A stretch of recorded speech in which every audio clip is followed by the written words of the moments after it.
Hello everyone. Today I've got three more fantastic horror books for you guys to read. And they're all fairly new. Some of them are coming out just a little while. So you want to get your TBRs ready, your pre-orders in, because you don't want to miss any of these fantastic books. And as a reminder, I have horror books for sale. And you can find the books you see on your screen at the link in the description. And if you want to join my Patreon, you get all those for free. Free short horror stories every month and horror books from other authors every month for free as well. And there's only one tier, so if you want to help support the channel, check that link out in the description. All right, let's get started. So the first book I'm going to talk about today is called The Clatterman. This one's coming out in just about a week, I think, from when I'm making this video. But if you like slashers, if you like your horror, bloody, gory, kind of throwback to those old slasher days, you are absolutely going to love this book as much as I did. It's about a group of young people. They are going to a cabin one of their families owns in the woods, of course, for a weekend camping trip. One of them doesn't really want to go. She's kind of frightened of the woods, and we'll find out why. This book has a lot of different elements in there. But she decides to go because it's her boyfriend, and they could use a break and hang out with other people. When they get there, of course, as is the case, alcohol will be drank. Marijuana will be smoked, as you young rapscallions like to do when you're in the woods. And pretty soon, the subject comes around about horror stories, around the campfire telling spooky stories. One of them insists that this story is not an urban legend. It's about a guy called the Clatterman, a creature with a sickle, like a hooked sickle for a weapon. And we're going to find out that the Clatterman is actually very, very real. He was not lying when he said it was not an urban legend. And one by one, they are going to start getting picked off in horrific, bloody ways while they're there, while the rest have to try to survive and try to escape this maybe supernatural kind of killer that's going on there. And like I said, this has all those old school slasher vibes to it. But there's other elements in this book, not just the slasher. There's some things we'll get to know these characters. And there are some things about them we'll need to find out to make it even more effective. About the place they're at, about the Clatterman himself, and how he kind of became this creature and everything. But it's filled with blood. It's filled with tension. It's got these fantastic characters that you're just going to love right from the very first page and just read it all the way through, This one is absolutely fantastic. Like I said, slashers I don't think ever go out of style. And whenever I get a good slasher novel or novella in my hands, I'm always very happy. And this one's the same. It was fantastic. I loved it. I highly recommend it, of course, and there's a link in the description where you can pick up your copy.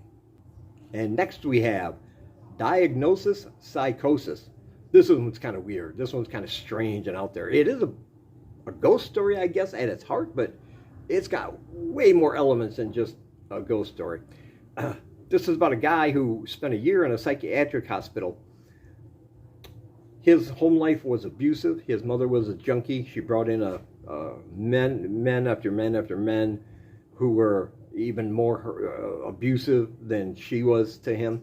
They only use him to sell their drugs. That's all they care about is their drugs and their money. That's all these people have ever cared about.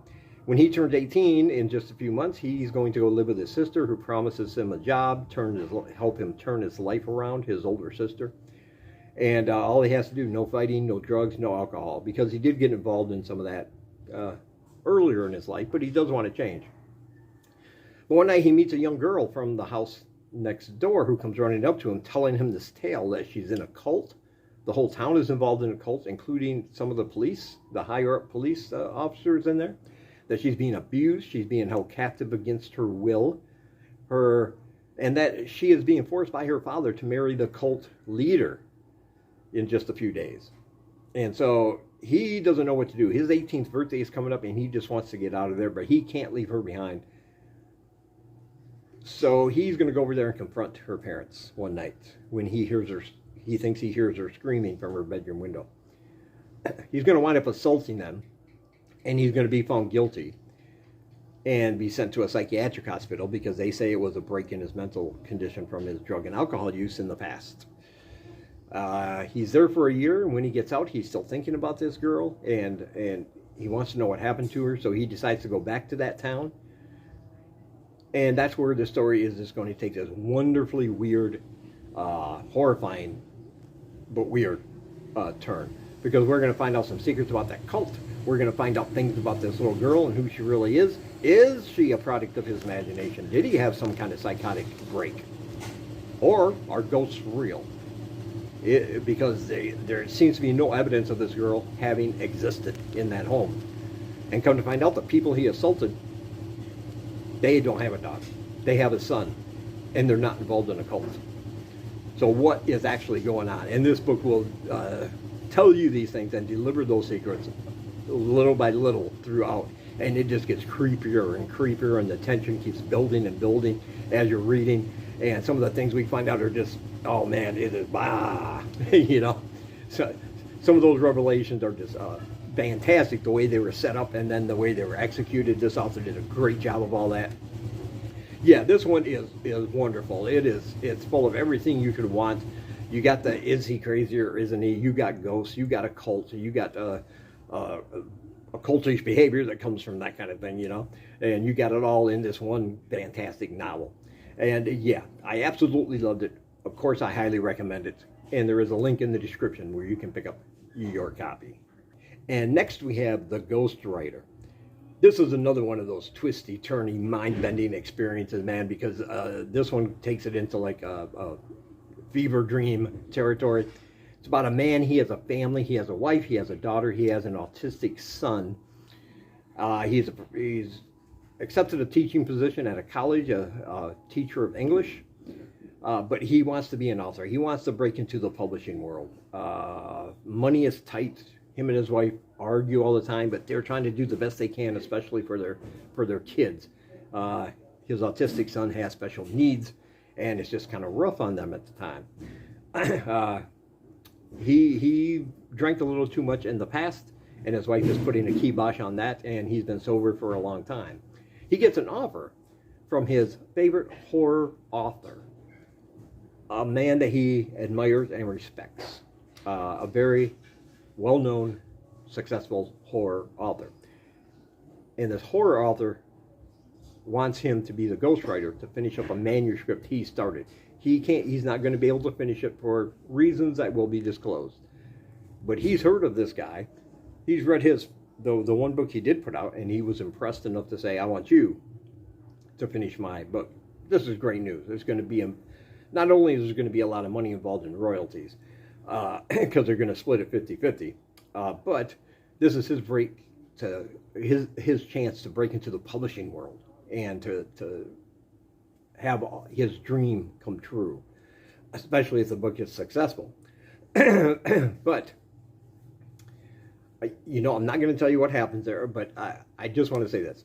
Like, as this is going on, there are other characters from different time periods and from different locations whose lives interact and parallel this character. And thoughts about these other people and kind of almost like memories to him of things he should know and has never experienced and start popping up. So who are all these different people? How come they interact and parallel his life? And the truth is going to blow you away, because this book just goes out there in the stratosphere with this wonderful, horrifying weirdness. This author has a great imagination, and he's able to take that imagination and put it into his writing. And just like I said, it's like a fever dream what's really going on, and I don't even want to describe it because you definitely have to check it out for yourself. But let's just say, what if your whole life is nothing but a story that somebody else is writing and you have no idea about that? And what happens if that changes? What happens if somebody else is writing a book about something else, and that is going to interfere with what you think is your life. It's that kind of thing that's going on here, and we'll discover it all. Before the end of the book, we'll figure out what's going on, and it still blows your mind when you think about it. And I absolutely loved it. But the thing about this book that really got me is that you can tell this author loves Stephen King and other horror things, because throughout this book there are these great little Easter eggs. Different things from various Stephen King books and movies.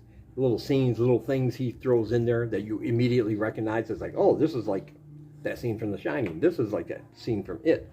This is, yeah. And I believe the character of the horror author in here, the successful one, was kind of based on Stephen King.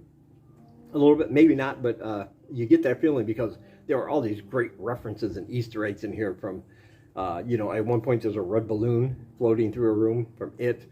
There's a ball rolling down a hallway with two twin girls asking somebody if they want to play with them, you know, like The Shining. And it just, but he adds these scenes into his own story in a way that's natural. So if you're not aware of Stephen King, you probably wouldn't catch those. But if you are, like I think most of us are, then you'll definitely recognize these for what they are. Yeah, I love finding those, and they're hidden throughout all of the book, and I absolutely love that as well. And on top of this fantastically weird, out there, terrifying story. So yeah, of course I highly recommend this one, naturally. And I will leave a link in the description where you can pick up your copy. And as always, I want to say thank you for taking some of your time and spending it here with me. And until we meet again, keep reading spooky, my friends.